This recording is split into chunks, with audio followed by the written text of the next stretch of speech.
Hi friends, welcome to Yamuna herbals. இன்றைக்கி நம்ம ஒரு அற்புதமான மூலிகை பொடியை பற்றி தான் பார்க்க போகிறோம். உதாரணமாக நம்ம டயாபெட்டிஸ் அப்படின்னாலே நீரிழிவு நோய் அதிகமானாலும் குறைந்தாலும் நமக்கு ப்ராப்ளம் தான். அதிகமாகும் போது என்ன பண்ணுது அப்படின்னா, கை காலில் இரைச்சல், சில புண்கள்லாம் அது ஆறாத ரணமாக மாறி கை கால் அகற்றக்கூடிய சூழ்நிலை வந்துடுது. ஆனால் நம்ம எமுனா ஹெர்பல்ஸ் என்ன பண்ணுறாங்க அப்படின்னா, 15-20 வருஷமாக பாதிக்கப்பட்டவங்க கூட இதை அருந்துறதுனால நல்லா குணமடைய முடியும். நிறைய பேர் இதை வாங்கி பயன்படுத்திட்டு இருக்காங்க. இதை பழமையான மருத்துவ முறையினால் சரி செய்யக்கூடியது அப்படிங்கிறத நிரூபிச்சுட்டு இருக்காங்க. முறையான வகையில் நம்ம எடுத்துட்டு வர்றதுனால நல்ல உடல்நலம் பெறலாம். அதே மாதிரி அகற்றம் செய்தவர்கள் கால் அறுவை சிகிச்சை செய்தவர்கள்லாம் மேற்கொண்டு பாதிக்காமல் இருக்கவும், அந்த காலில் அரிப்பு, கொப்பளம், கால் கருப்பாக காணப்படுதல், இந்த மாதிரி பிரச்சனைக்கெலாம் இந்த நவீன மருந்து எடுத்து வந்தாலும் இதை துணை மருந்தாக எடுத்துருக்கும் போது நம்ம அந்த பாதிப்பிலிருந்து விடுபடலாம்.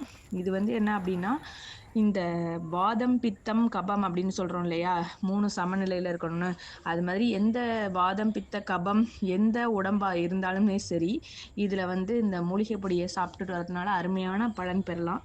இதை உபயோகிக்கிறது எப்படி அப்படின்னா, அந்த டயாபெட்டிக் மென்தூளை 2 ஸ்பூன் எடுத்து 200 மில்லி வெந்நீரில் நீங்கள் காலையில் சாப்பாட்டுக்கு முன்னாடி நீங்கள் சாப்பிட்டு வந்தீங்க அப்படின்னா, இது இந்த நீரிழிவு நோயிலேருந்து நம்ம தப்பிக்கலாம். இன்னொரு விஷயம் என்னென்னா, உங்களுக்கு இனிப்பு சுவை வேணும் அப்படிங்கும்போது சீனி துளசி நம்ம தரோம். அதை கலந்து வடிகட்டாமல் அப்படியே அருந்தினீங்க அப்படின்னா, நம்ம இந்த நீரிழிவு நோயிலேருந்து விடுபடலாம்.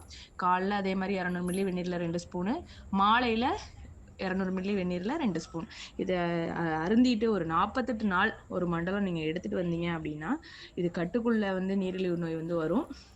அதனால் நீங்கள் கண்டிப்பாக எமுனா ஹெர்பல்ஸ் வழங்கக்கூடிய அந்த அற்புதமான மூலிகை பொடியை பயன்படுத்தி பாருங்கள். நம்மளோட இன்ஸ்டாகிராம் பேஜை ஃபாலோ பண்ணுங்கள், லைக் பண்ணுங்கள், ஷேர் பண்ணுங்கள். நன்றி, வணக்கம், பாய்.